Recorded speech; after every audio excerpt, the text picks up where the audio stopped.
Il faut savoir que le nerf de la guerre pour l'industrie pharmaceutique, c'est exactement le même que ceux qui fabriquent des voitures ou des frigidaires. C'est l'argent à la fin. Vous avez les actionnaires qui veulent du retour sur investissement.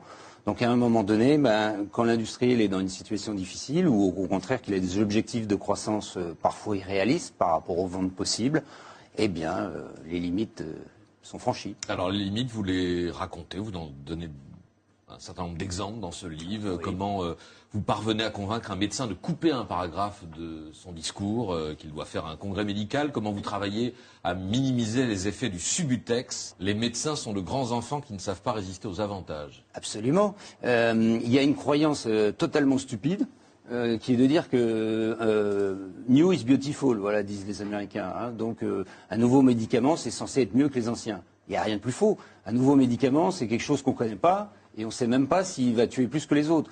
On l'a utilisé pour le mettre, avoir une autorisation sur 10 000 personnes, mais on sait très bien que les accidents médicamenteux graves, c'est sur 100 000. Mais on le verra quand le médicament va être prescrit au bout de 100 000.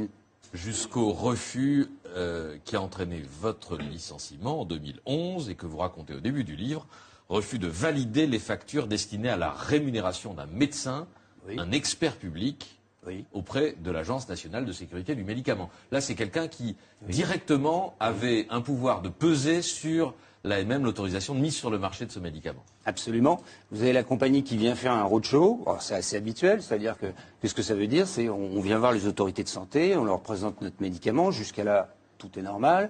Et puis les autorités doivent décider si oui ou non elles vont accélérer le processus, si elles vont vous donner des ventes avant les ventes, les ATU, on appelle ça. Donc, c'est-à-dire certains malades peuvent en bénéficier avant l'autorisation européenne de lancement. Donc, c'est toujours de l'argent engrangé avant le moment T.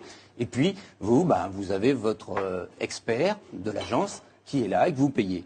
Mais personne ne le sait, sauf l'industriel. Et à la fin, la décision est prise évidemment dans le bon sens. Et là, ce que vous dites, c'est de la corruption.